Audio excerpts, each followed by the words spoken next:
What it do, everybody?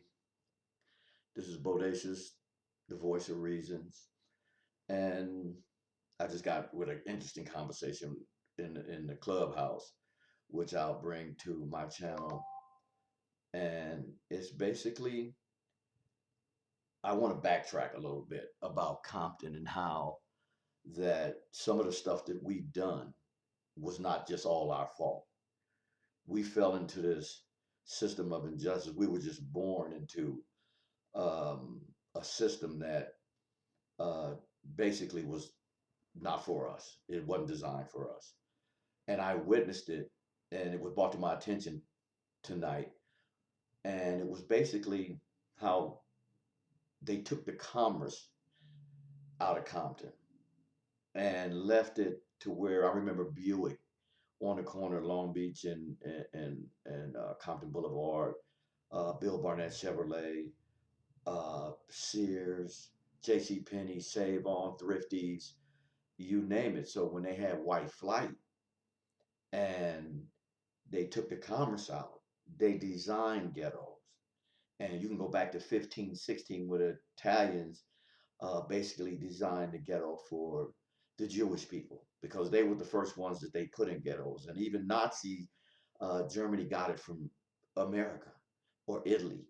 I'll take that back. It got it from Italy, but America took the page out of that and knew how to disenfranchise because the bottom line is when you start a war on people, and we are, I feel, in my opinion, we're prisoners of war. We were born into this thing that you disenfranchise them and disable them.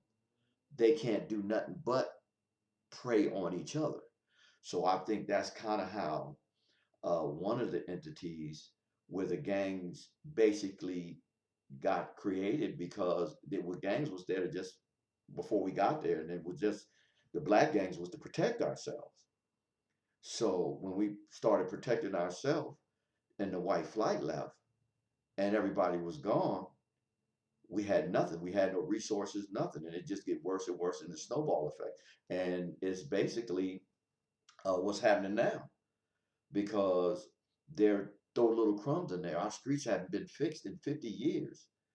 And I'm like, what's wrong with this picture? So this design is this the politics, the politicians, the social construct to basically keeping that. And I'm not just going to throw the drugs and alcohol and guns and all that in there.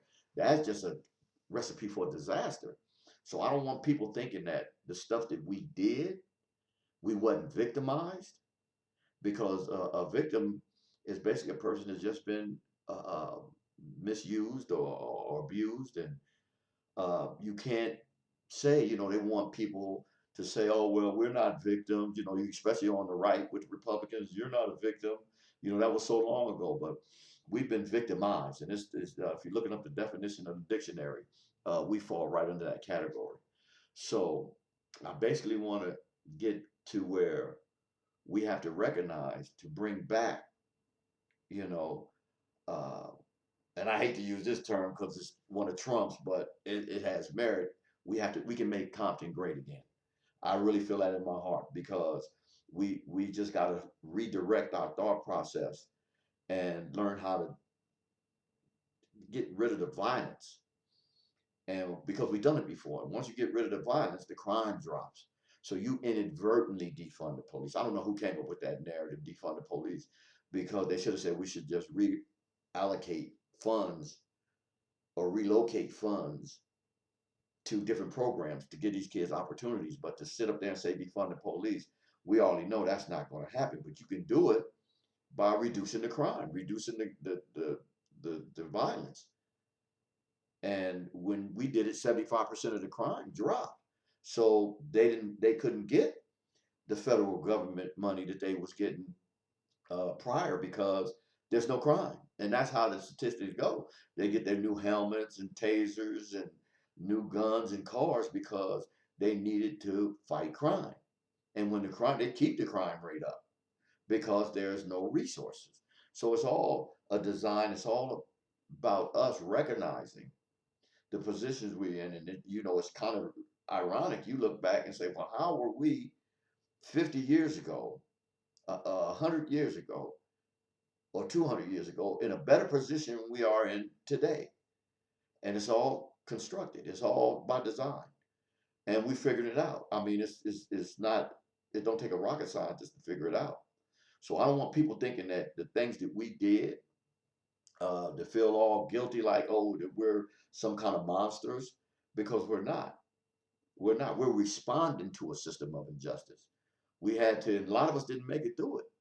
It's a whole lot didn't make it through it. I thank the Creator daily that I got a chance to get on the other side of it because it's rough. I mean, it's designed for you not to make it. And there's uh, some higher source that just smiled on me, my family, and a few friends and homies that are still here. So we have opportunity, and we're obligated.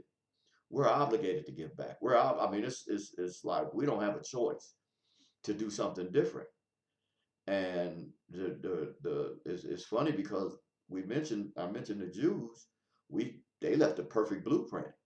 They were the first ones in ghettos. They were the first one persecuted.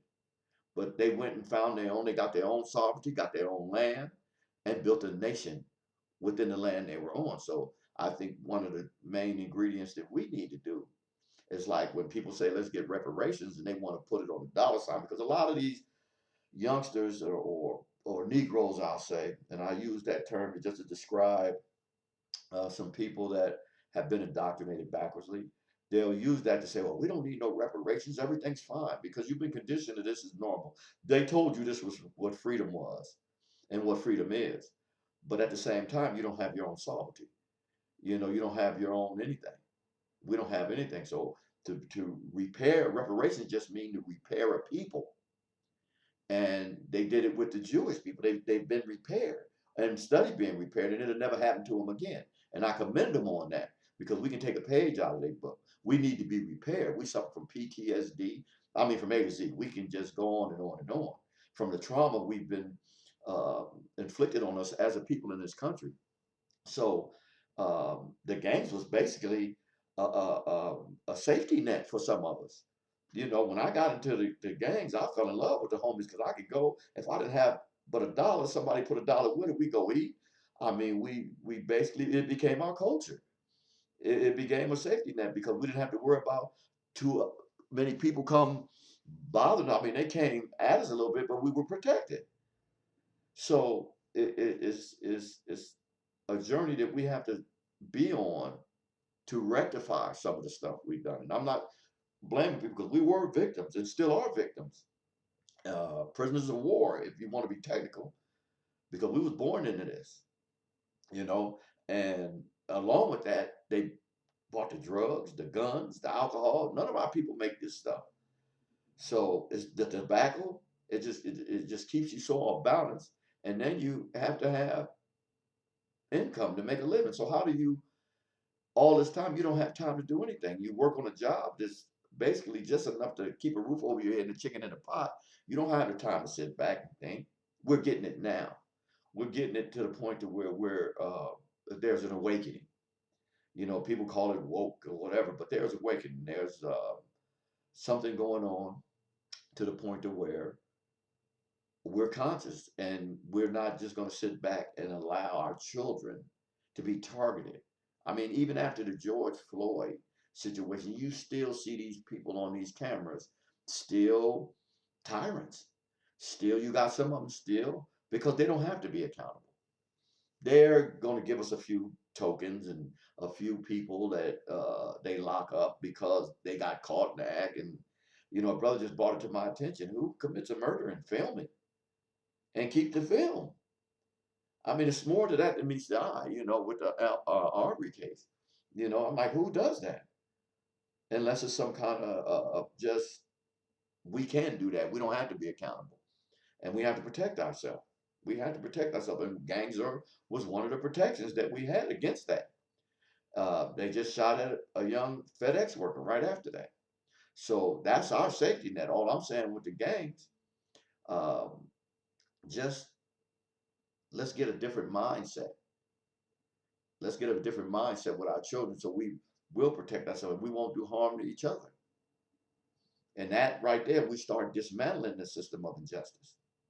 We start having our own, buying land. I mean, that dismantles and get along. That dismantles the confusion that they've already instilled in us.